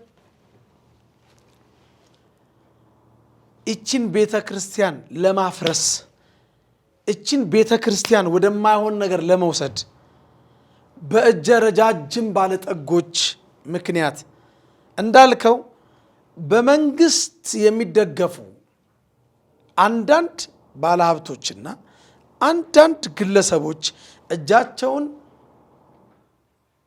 ወደ ቤተ ክህነቱ እያስገቡ ቤተ ክህነት ውስጥ ባሉት አንዳንድ ገንዘብ በሚወዱ አባት በሚመስሉ አባቶች ዘንድ አጀንዳ ቅድም ሲያዝ ለቤተ ክርስቲያን የሚጠቅም ሳይሆን ቤተ ክርስቲያን እንቶ ፈንቶ በሆነ ክርክር ጊዜዋን የምታባክንበት አጀንዳ እንዲያዝ ተደርጎ የርክበ ካህናቱ ስብሰባ በምንፈልጋቸው ነገሮች ሳይሆን በማያስፈልጉ ነገሮች ጊዜያቸውን አባክነው እንዲያልፉ የሚያደርጉ ብዙ አሉ። በመንግስት ግፊት፣ በባለጠጎች ግፊት፣ በእኛው አባቶች ተጽዕኖ የሚቀየሩ አጀንዶች አሉ።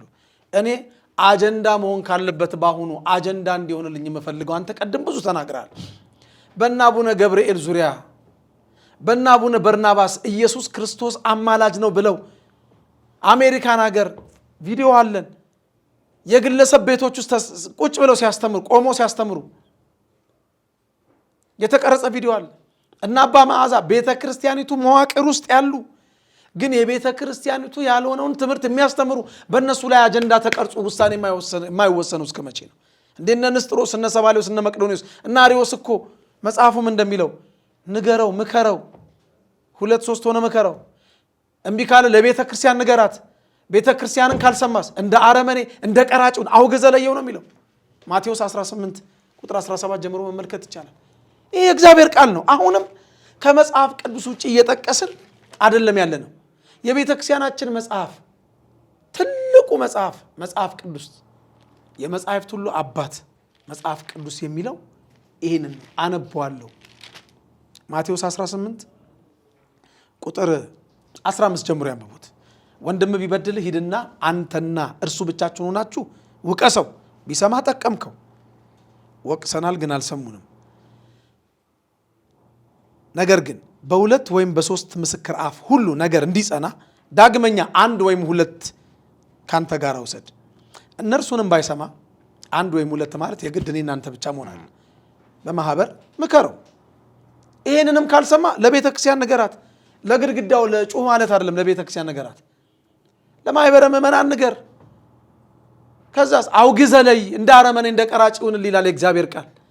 በአደባባይ የቤተ ክርስቲያኒቱ ያልሆነውን ትምህርት የሚያስተምሩ የቤተ ክርስቲያኒቱን ልብስ ለብሰው በቤተ ክርስቲያኒቱ መዋቅር ስር ሆነው ቤተ ክርስቲያኒቱን ለማፍረስ ምቹ ጊዜ የሚጠብቁ አሉ። ይምከሩልን፣ ይውቀሱልን። ከሰሟቸው ከተመለሱ መልካም፣ ካልሆነ ግን አውግዘው ይለዩልን። ለምንድን ነው የሚፈሩት? የቤተ ክርስቲያኒቱ ቁጥር 1 አጀንዳ መሆን ያለበት በአሁኑ ስብሰባ ይሄ ነው። ይጠየቁልን፣ ይመከሩልን። የማይሰሟት ግን ከሆነ ቤተ ክርስቲያንን እንደ መጽሐፉ ቃል አውግዘው ይለዩልን። ጨርሻለሁ። ይኸውልህ ልክ ነህ። አቋም ያስፈልጋል። አሁን በዕለተ ዓርብ በከባዱ ቀን በዛ የክርስቶስን መከራ በምታስብበት 14ቱን ፍኖተ መስቀል 13ቱን ሕማማተ መስቀል በምታስብበት በዛን ሰዓት ላይ ጸግሽ ጋር ሄዶ የተደረገው ነገር እኔ ከጸጋዬ በላይ ጥፋተኛ የጸጋዬ ኮሚቴ የነበሩት ነው። አብረውት የነበሩ ሰዎች ፊት ለፊት መናገር ያልፈለጉ ሰዎች የሚገለባበጡ አሉ። አሁን ተቃዋሚ የሚመስሉ እኛ ስንሄድ እኔ ጸግሽን ድሮ ነው የማውቀው። ስለ ኢትዮጵያ ዝም አንልም ረድቶናል። እኔ ስሰራም ረድቷል። ድሮ ነው የማውቀው። ሲያጠፋ ሞቅሼዋለሁ። እንዴት ከናሰግድ ጋር ሆነ ቤተክርስቲያንን ትዋጋለህ? እንዴት እናትህን ቤተክርስቲያን እንዴት አሳልፈህ ትሰጣለህ ብዬ ተናግሬው እሱም ያስታውሳል። ተጣልተን ነበር። ከዛ በኋላ ነው በአዜብ መዝሙር ምርቃት የተገናኘ ነው። በፋብሪካ በሄድንበት ሰዓት ከ11 በላይ ጳጳሳቶችም ሄደው ነበር። ከዚህ በፊት ሰባኪያኖች፣ ዘማሪያኖች ሄደዋል። ኮሚቴም የሆኑ አሉ። ፈላጭ ቆራጭ ነበሩ። ከላይ ይምጣ እና ጠራን። የአገልጋይ ማዕት እንደውም ሊቀ ኅሩያን ዳዊት ቤት ነበረ ተሰብስበን ይሄድ ነው። እዛ ምሳ አብልቶን ንስሐ ገባበት አይደለም ሄድን።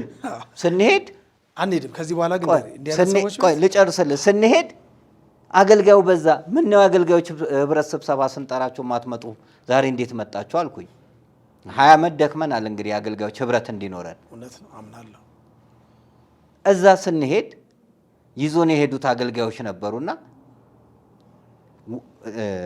መቀመጫው ከበሮ ነው። የከበሮ ወንበር ላይ ተቀምጠው ነው የሚመታው የነበረው። እነዛ አገልጋዮች ለምን አልተናገሩትም? ጸጋዬን ለምን ይሄንን አደረክ አላሉትም? የመጡት አባቶች ለምን አላሉትም? ሐሳብ እንድሰጥ እኔ ተጠየቅኩ። እዛው ላይ ነው የተናገርኩት። ይሄ የቤተክርስቲያን ስርዓት አይደለም፣ ያ ሁሉ አዳራሽ ህዝብ ባለበት። ወዲያው በሚቀጥለው ይሄው አስተካክለነዋል አለ።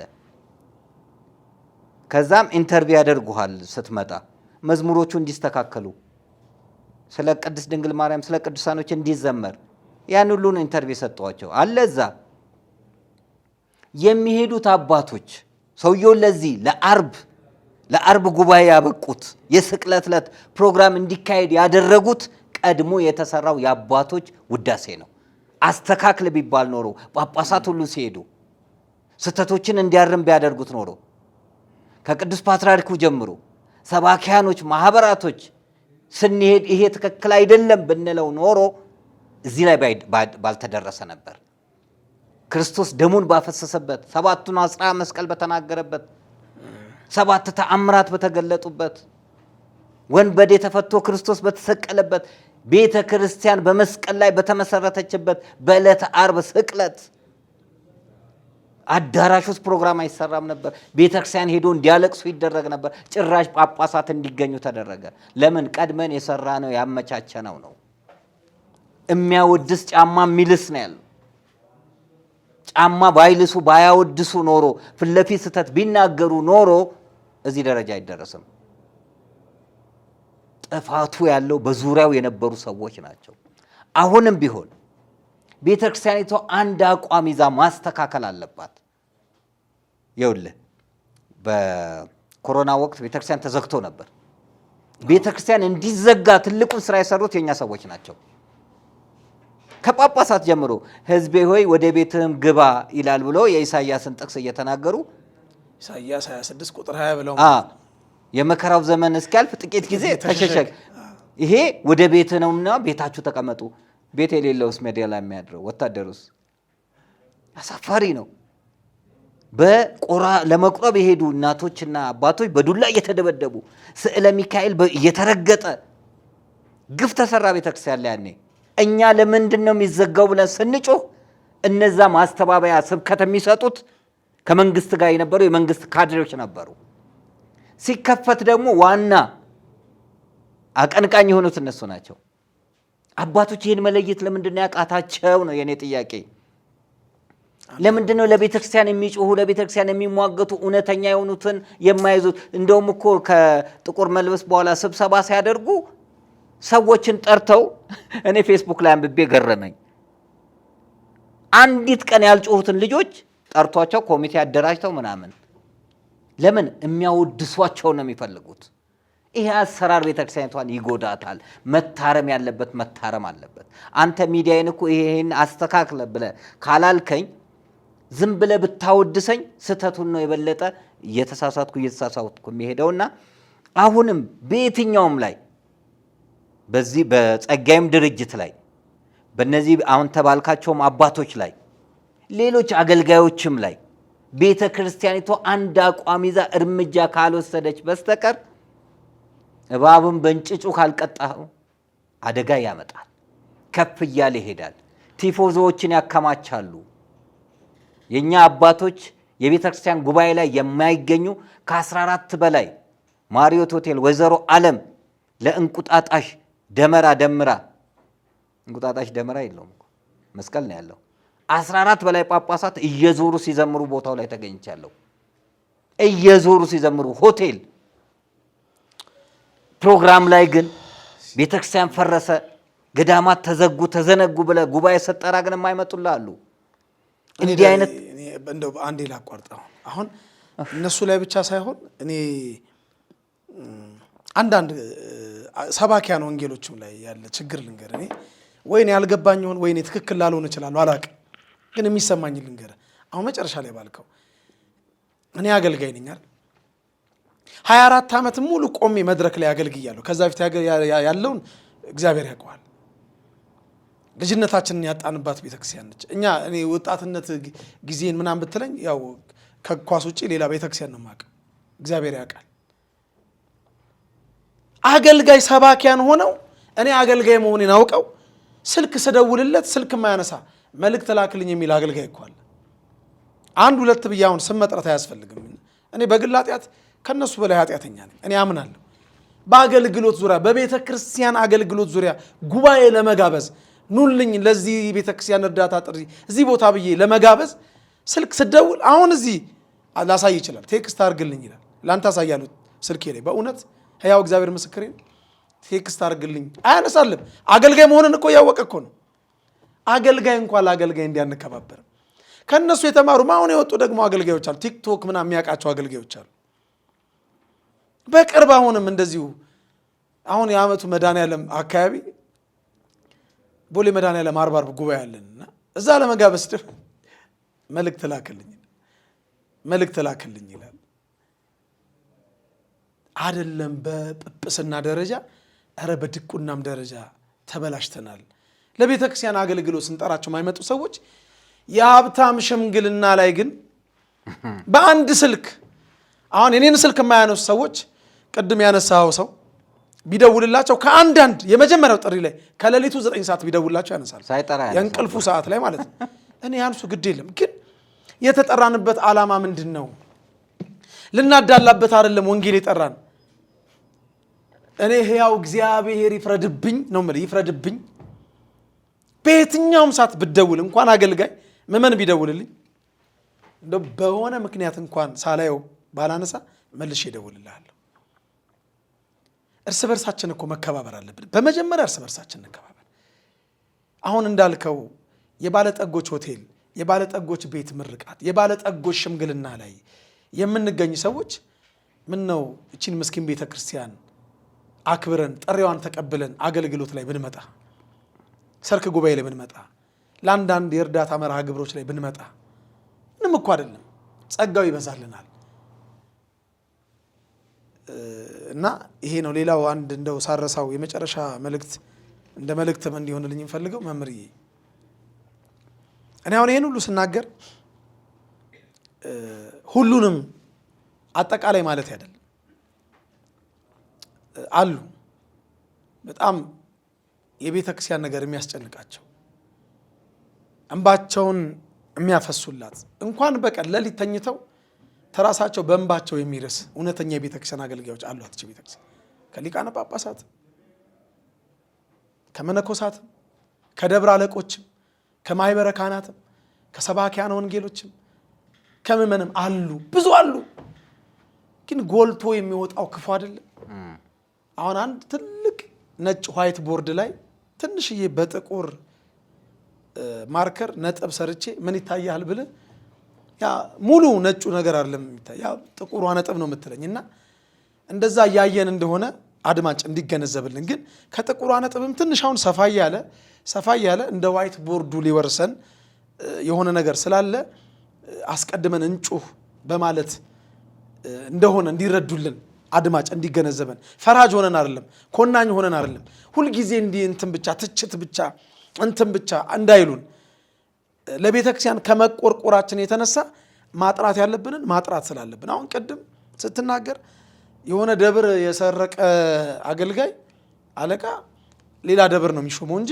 አይታሰርም አይባረርም እውነት ነው ምን ማለት እንደሆነ ታውቃለህ በእኔ አማርኛ በእኔ አመለካከት ሄደህ እዛ ደግሞ ያልሰረክበት ደብር ደግሞ ሄደህ ስረቅ እዚህ ህዝብ አስለቅሶ የሄደውን እዛ ደግሞ ያላስለቀስክበት ጣጥቢያ ሂድና አስለቅስ አንድ በረት በሬ ውስጥ አንድ በጥባጭ በሬ ካለ ያንን በጥባጭ በሬ በረት መቀየር መፍትሄ አይደል ወይ ማረድ ነው ወይ መሸጥ ነው ተግባባን አሁን እኛ እያደረግን ያለ ነው ግን ያልበጠበጥክበት በረት ውስጥ ደግሞ ገብታ በጥብጥ እያልን በረት ነው የምንቀይረው በጥባጭ መሆኑን እያወቅን እናወጣለን በክብር ነው የምንሸኘው ቀይ ምንጣፍ አድርገንለት ያን በጥባጭ በሬ ሌላ በረት እንቀይርለታለን ይሄ አይነት አሰራር ይቁም እስከ መቼ ይሄ ነው እኛ ምን እለው እኮ እኛ እናልፋለን እኮ ነገ አይደለም አሁን ከዚህ እንደወጣን ምን እንደምንሆን ማናቅ ሰዎች ነን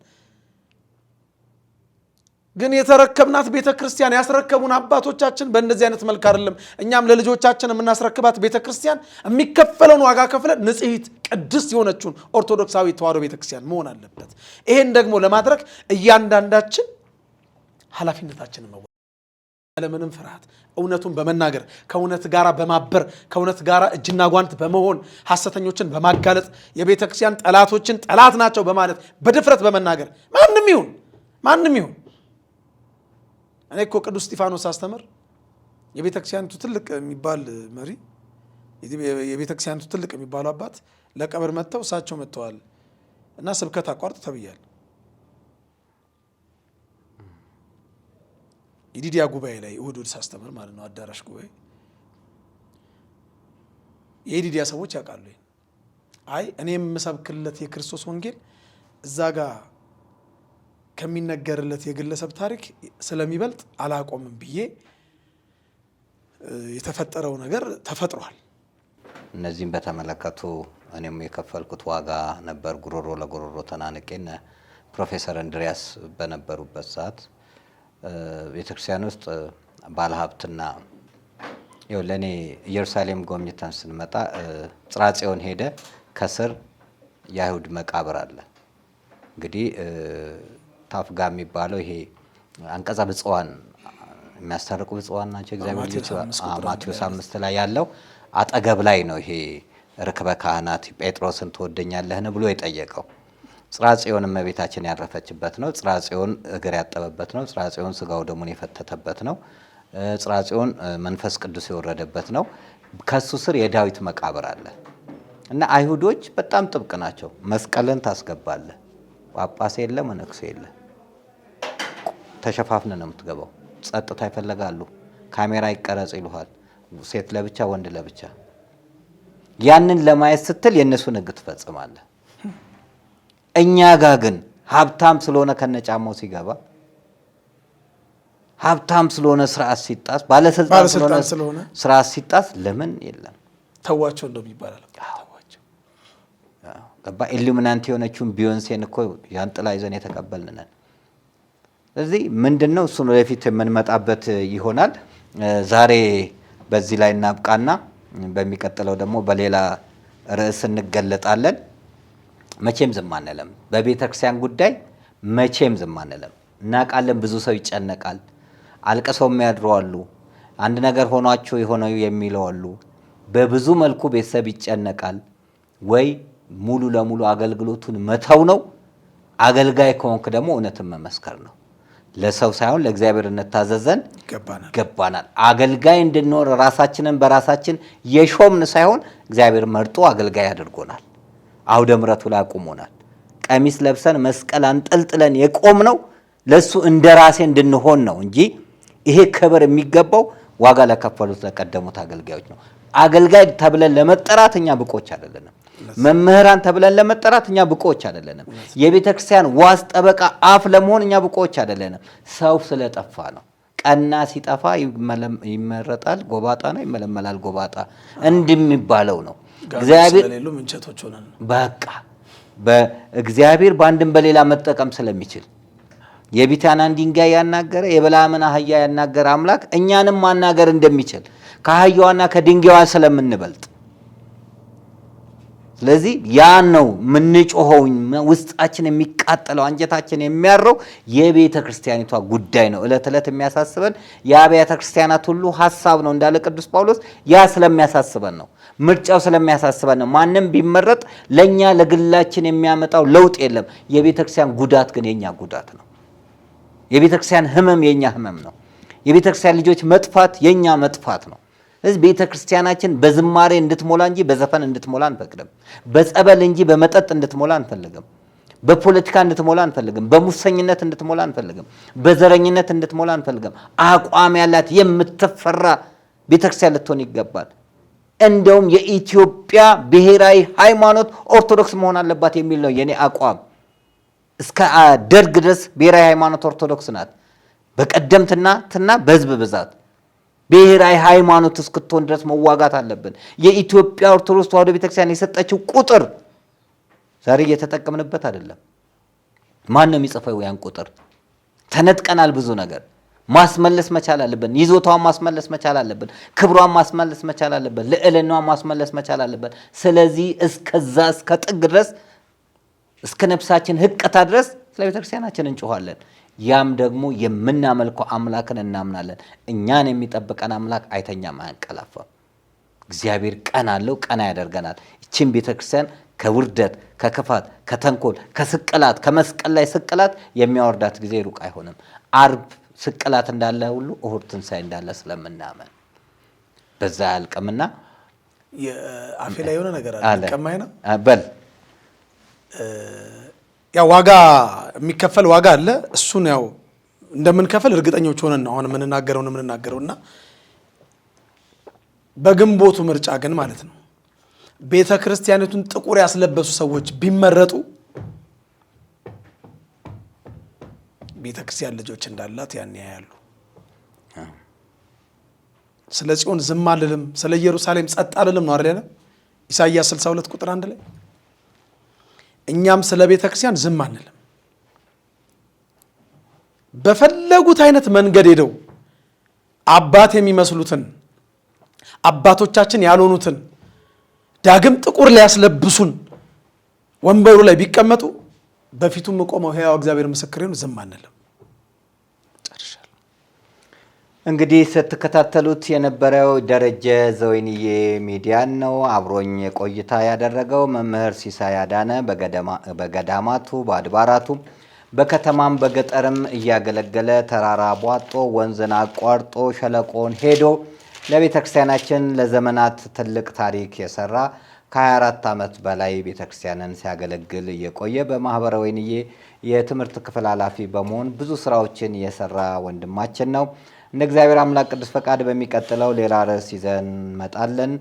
እስከዛው ስትሄዱ የጎደለው ሞልቶ የጠፋው ተገኝቶ ይጠብቃችሁ። የእግዚአብሔር ቸርነት የእናታችን የእመቤታችን የቅድስት ድንግል ማርያም አማላጅነት የጻድቁ አባቴ የአቡነ ሲኖዳ ተራዳይነት አይላችሁ። ሰላም ለኢትዮጵያ ይሁን። አሜን። በስመ አብ ወወልድ ወመንፈስ ቅዱስ አሃዱ አምላክ አሜን። አረገ በስብሐት አረገ በታ የዕርገትን በዓል በዕርገቱ ስፍራ ደረጀ ዘወይንዬ አስጎብኚ ድርጅት ግንቦት 21 የሚከበረውን የአምላካችን የመድኃኒታችን የኢየሱስ ክርስቶስን በዓለ ዕርገት ወደ ቅድስት ሀገር ኢየሩሳሌም ጉዞ አዘጋጅቷል። የዕርገት በዓል ዮርዳኖስን በመጠመቅ ገዳመ ቆሮንቶስ በመሄድ የተለያዩ ስፍራዎችን አይተው የሚመለሱበት መንፈሳዊ ሕይወቶ የሚጠናከርበት ሐሴትና ደስታን የሚያገኙበት ጉዞ ነው። መነሻ ግንቦት 19 መመለሻ ግንቦት 26 የአንድ ሳምንት ጉዞ የሆነውን አስቀድማችሁ ተመዝገቡና ከደረጀ ዘወይንዬ አስጎብኚ ድርጅት ጋር አንድ ላይ እንጓዝ። ዕርገትን በዕርገቱ ስፍራ እናክብር። እኛ በትላንትናና በነገ መካከል ያለን ዛሬ ነን። ዛሬ ላይ ሆነን ነገን በበጎ ነገር እንገንባ። ነገ አዲስ ቀን ነው። ቀኑም ደግሞ ደስ ይላል። ደረጀ ዘወይንዬ ሚዲያ ኢትዮጵያዊ ማንነት